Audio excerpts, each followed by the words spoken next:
Assalamualaikum warahmatullahi wabarakatuh. Hai teman-teman, sebelumnya perkenalkan nama saya Rika Nur Laila. Saya berasal dari Pendidikan Kimia 5D dengan NIM 19080766065. Di sini saya akan mempresentasikan tentang proposal skripsi saya yang berjudul Pengembangan Chemistry Pocketbook Multiple Intelligence pada materi kimia unsur berbasis pendekatan etnoscience untuk meningkatkan pemahaman siswa.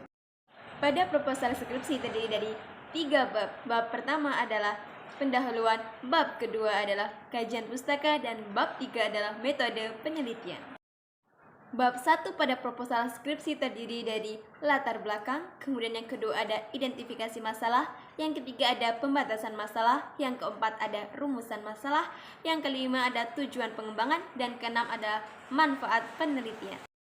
Pada bab 1 yaitu latar belakang. Latar belakang penelitian ini yaitu adalah pendidikan merupakan hal utama yang akan menopang kemajuan suatu bangsa. Perkembangan pendidikan tidak terlepas dari revolusi industri yang terjadi. Karena adanya revolusi industri akan mengubah tatanan ekonomi, akan mengubah tatanan pendidikan suatu negara. Pada revolusi industri yang pertama itu terjadi mesin uap. Kemudian revolusi industri yang kedua adalah listrik, adanya listrik. Kemudian revolusi industri 3 yaitu komputerisasi. Dan pendidikan di Indonesia tentunya tidak terlepas juga dengan adat dan istiadat yang ada di Indonesia.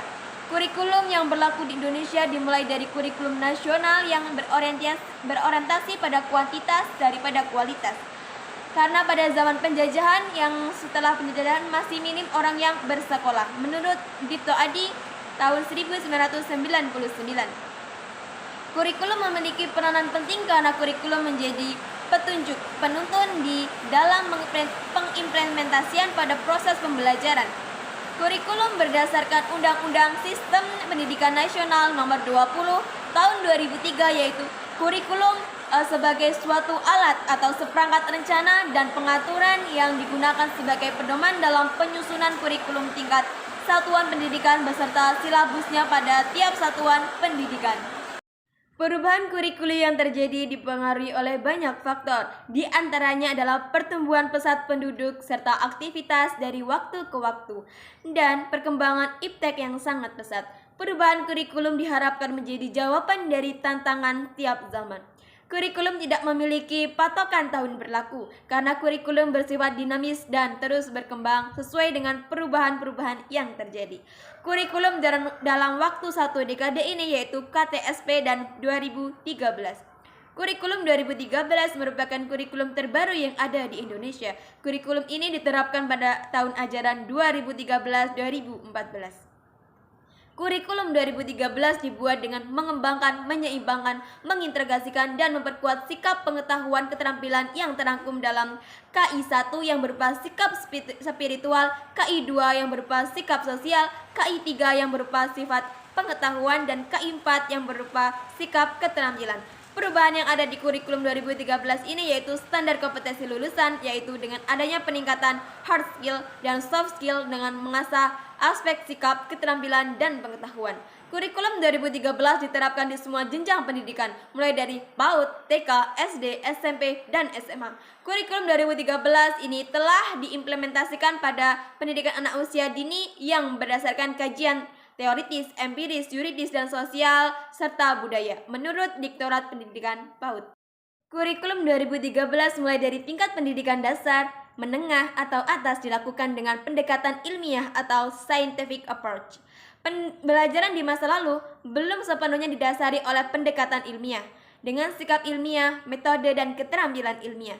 Pembelajaran kimia sebelum kurikulum 2013 lebih didominasi dengan hafalan nama-nama zat kimia, hukum-hukum kimia, rumus-rumus, dan perhitungan kimia dibandingkan dengan penugasan dan konsep-konsep ilmu kimia. Adanya kurikulum 2013 diharapkan pembelajaran kimia tidak hanya ditekankan pada penugasan konsep tetapi juga penekanan pada kesadaran terhadap kebatasan ilmu kimia, penguasaan keterampilan ilmiah, dan pengembangan sikap positif dalam kehidupan. Kimia dianggap sebagai materi yang sulit dan tidak menarik. Hal itu terjadi karena cara berpikir yang keliru terhadap kimia dan menyebabkan peminatan peserta didik terhadap kimia itu sangat rendah, menurut Subagio 2014. Materi kimia dianggap materi sulit karena materinya terlalu banyak dan bersifat abstrak, sehingga dibutuhkan kemampuan berpikir abstrak tinggi. Materi kimia unsur dianggap sebagai materi yang sulit. Hal ini dibuktikan dengan angket penelitian yang dilakukan oleh Zikro dan Kusumawati tahun 2021 di MA Al-Madani Gresik, dan diperoleh hasil angket menunjukkan 75% siswa menyatakan bahwa kimia unsur itu sulit. Referensi pendukung buku paket memiliki ukuran yang sangat tebal.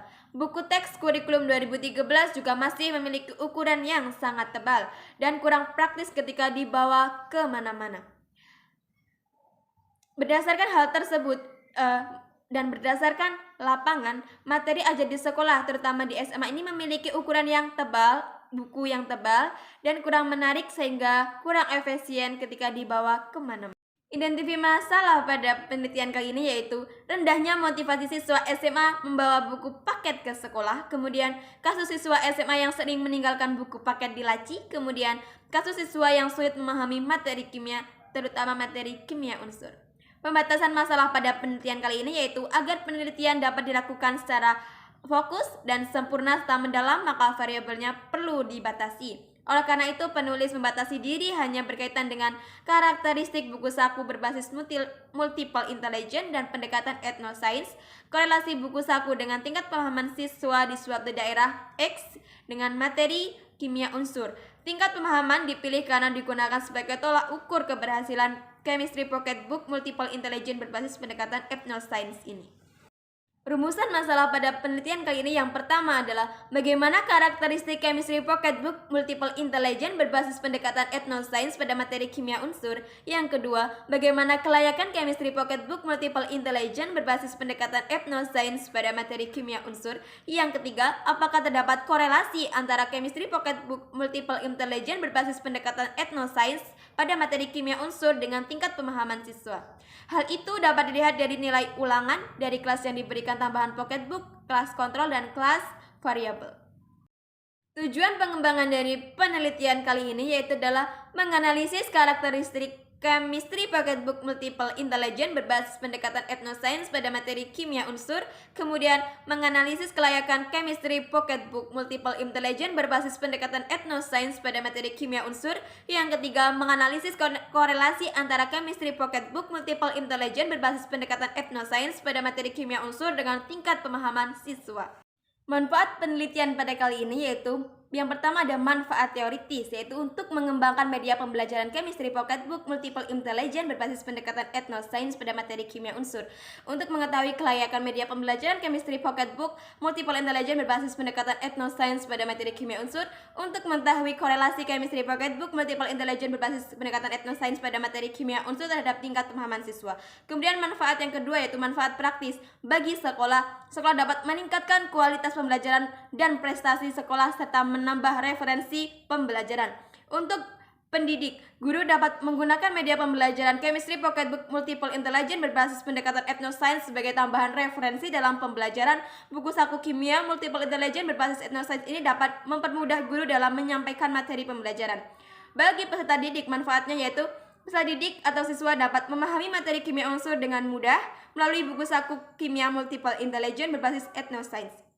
Bagi peneliti, penelitian ini dapat menambah wawasan, pengalaman, keterampilan, dan pengetahuan baru dalam mengembangkan media pembelajaran chemistry pocketbook multiple intelligence berbasis pendekatan etnoscience pada materi kimia unsur yang nantinya akan berguna ketika menjadi guru, serta mengembangkan referensi tambahan dalam pembelajaran. Bab 2 Kajian Pustaka. Kurikulum SMA Kurikulum 2013 di Indonesia adalah kurikulum yang terbaru. Kurikulum 2013 menerapkan keseimbangan aspek kognitif, afektif, dan psikomotorik. Di dalam penilaiannya pun terdiri dari 3 aspek tersebut. Pengimplementasian kurikulum 2013 ini sudah berpusat pada murid atau student center. Dan peran guru adalah sebagai fasilitator saja. Menggunakan kurikulum 2013 ini, kegiatan intinya yaitu 5M, mengamati, menanya, menalar, mencoba, dan mengomunikasikan. Hakikat belajar. Belajar adalah proses majemuk yang terjadi pada setiap orang yang berlangsung seumur hidupnya, sejak dia bayi sampai meninggal dunia. Hakikat pengembangan. Menurut Undang-Undang RI Nomor 18 Tahun 2003, pengertian pengembangan adalah kegiatan iptek yang bertujuan memanfaatkan teori pengetahuan yang telah terbukti untuk meningkatkan fungsi, aplikasi, manfaat, dan teknologi yang ada. Kompetensi inti dan kompetensi dasar kimia SMA 2013.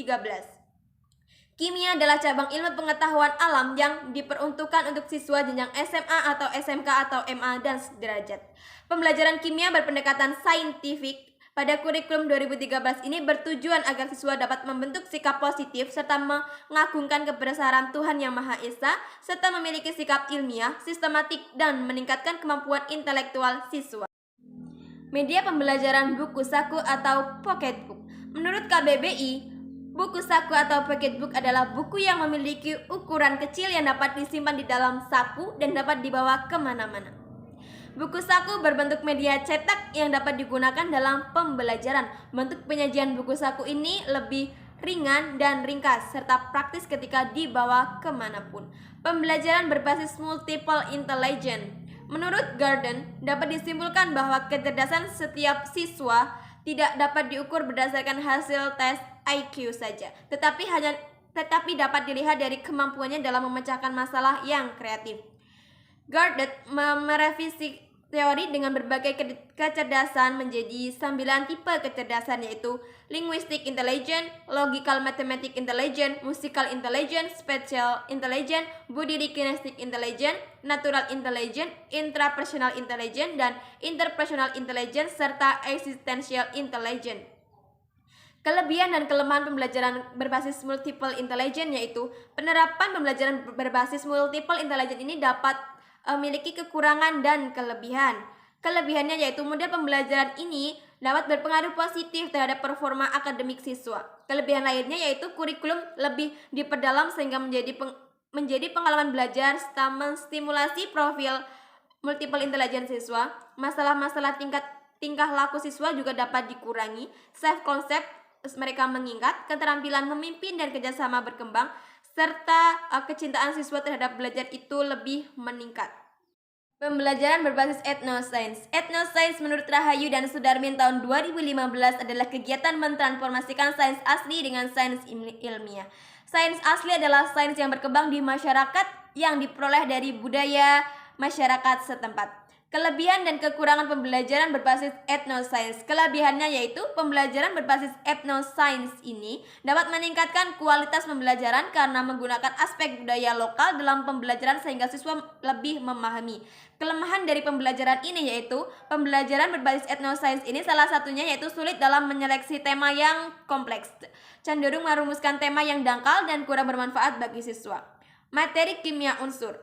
Unsur golongan utama. Unsur golongan utama memiliki sifat fisika, sifat kimia, manfaat, dan pembuatan unsur-unsur yang berbeda tiap golongannya.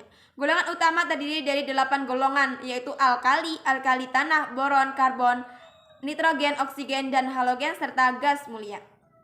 Unsur transisi periode 4 memiliki 8 golongan dan 3 periode, yaitu periode 4, 5, dan 6. Untuk kajian penelitian yang relevan yaitu penelitian oleh Inateri tahun 2016 menjelaskan bahwa modul IPA berbasis local wisdom layak digunakan dalam pembelajaran.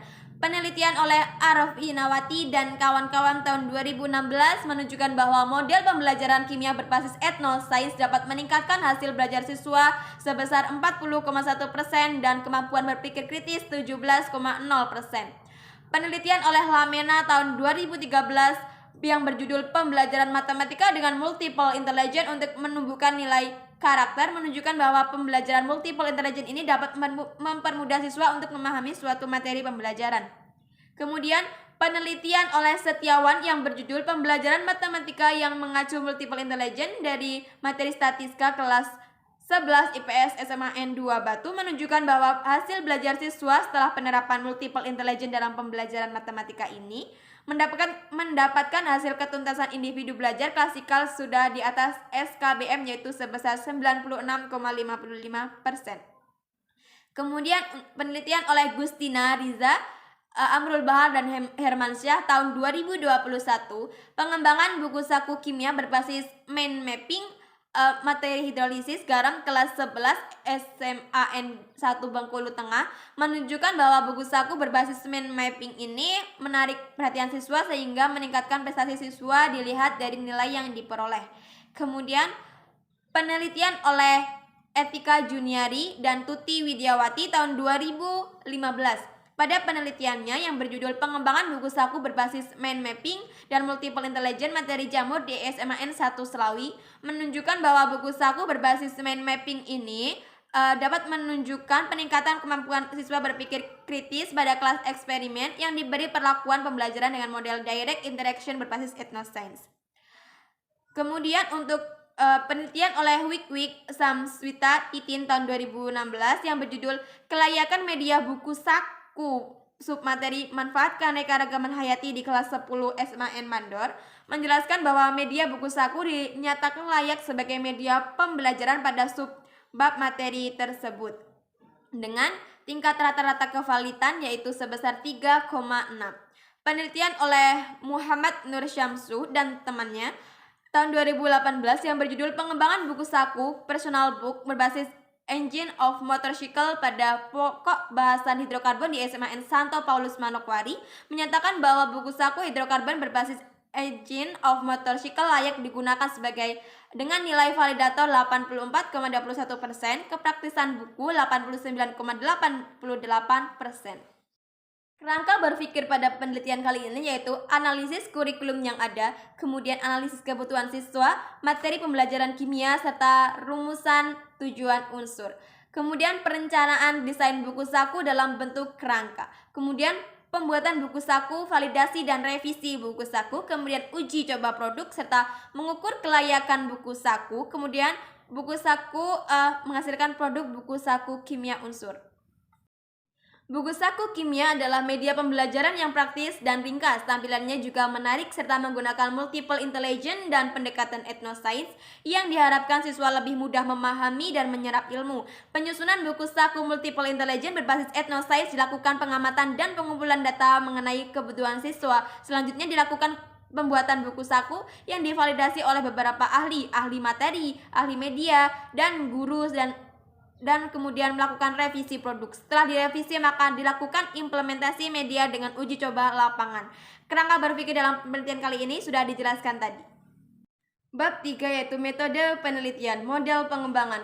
Penelitian pengembangan menurut Board and Gale tahun 2007 yaitu proses atau prosedur yang digunakan untuk mengembangkan serta memvalidasi produk hasil penelitian.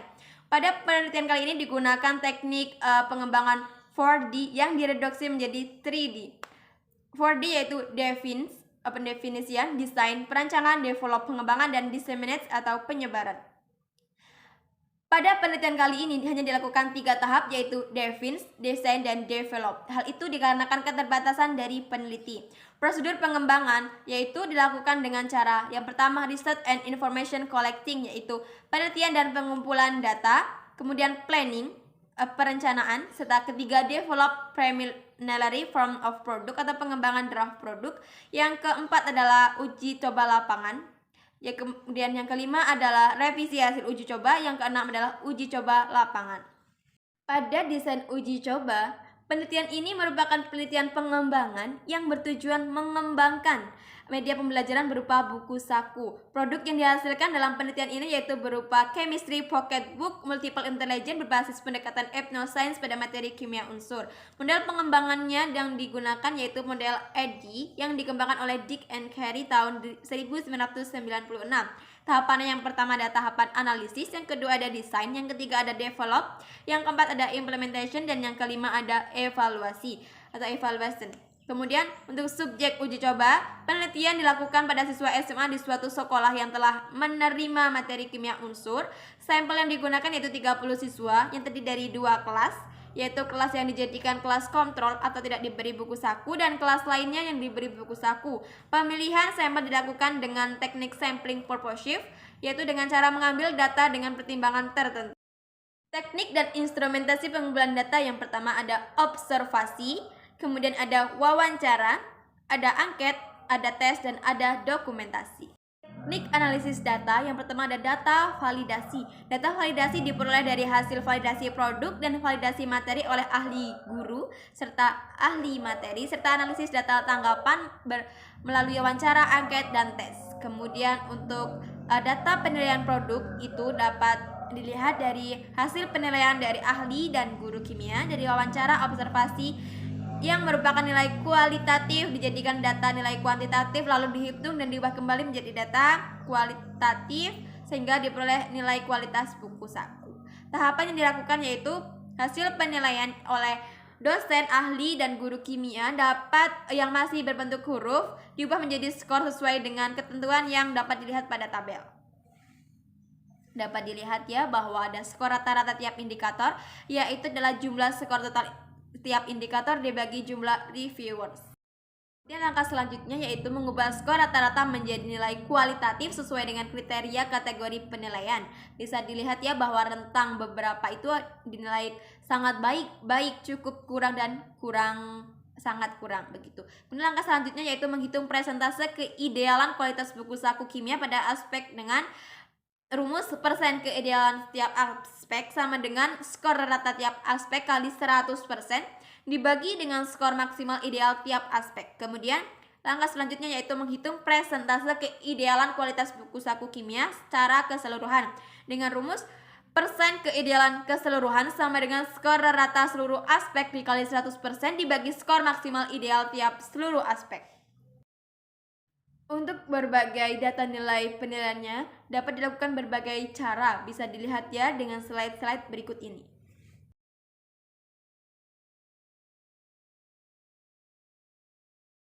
Tidak ada gading yang tidak retak dan tidak ada hasil yang sempurna tanpa adanya proses yang berliku. Tetap semangat. Terima kasih. Wassalamualaikum warahmatullahi wabarakatuh.